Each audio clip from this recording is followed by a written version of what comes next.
Je suis Alain Chélotal, je suis biologiste et donc je travaille à l'Institut de la Vision depuis maintenant une dizaine d'années. Et j'ai toujours travaillé, je me suis toujours intéressé au développement du système nerveux central, du cerveau, et plus particulièrement à comment les connexions se forment entre les neurones.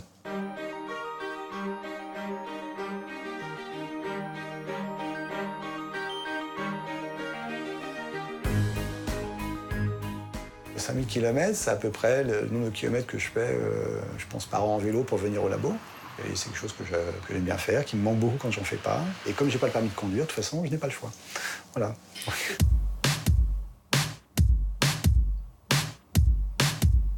Donc 86 milliards de neurones dans le cerveau humain, ça c'est le challenge auquel on est confronté. On pense de plus en plus maintenant que l'autisme, la schizophrénie et beaucoup de ces maladies-là sont notamment dues à des mauvaises connexions entre les neurones dans le développement. La problématique qui nous intéresse, c'est comment ces différents neurones vont se connecter. Qu'est-ce qui fait qu'un neurone qui naît dans le développement à un endroit particulier, comme le cortex cérébral, va être capable de pousser, d'envoyer un prolongement comme ça pour trouver ces neurones cibles qui sont parfois à 1 mètre de distance dans la moelle épinière. 3 dimensions, c'est un apport majeur de notre laboratoire. Nous, ce qu'on a essayé de faire, c'est d'essayer de combiner plusieurs approches qui ont été développées ces dernières années, permettant de rendre les tissus biologiques transparents à la lumière. Vous pouvez vraiment avoir une idée globale de l'organisation d'un tissu sans avoir à le couper. Votre microscope va être capable d'imager sur toute l'épaisseur de ce tissu. Initialement, on a développé cette technique-là pour étudier, encore une fois, l'embryon de souris. On s'est dit, pourquoi pas essayer sur d'autres espèces et là, on est passé à l'étude de l'embryon humain.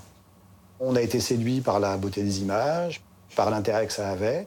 Ce projet qu'on a commencé il y a 2 ans uniquement, ça a permis d'obtenir des données descriptives et des images inédites de l'embryon humain. C'est-à-dire que tout ce qu'on connaissait de l'embryon humain était basé sur des découvertes faites il y a presque 100 ans.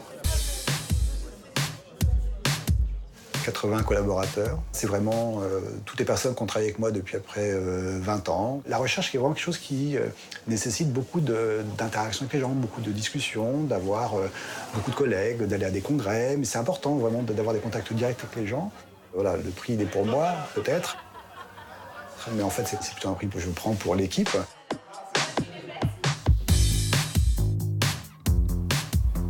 2027, c'est dans 10 ans. En biologie, en recherche en général, on ne sait pas ce qu'on va faire. C'est très compliqué de prévoir. Il faut être assez plastique, il faut être assez curieux, attentif à ce qui se fait. Ce projet d'embryologie humaine qu'on ne faisait pas il y a 2 ans, il y a eu travail pour 20 ans, pour 10 personnes. Mais ce que je ferais, c'est pas... Je ne sais pas. Voilà. Et j'ai pas envie de savoir forcément.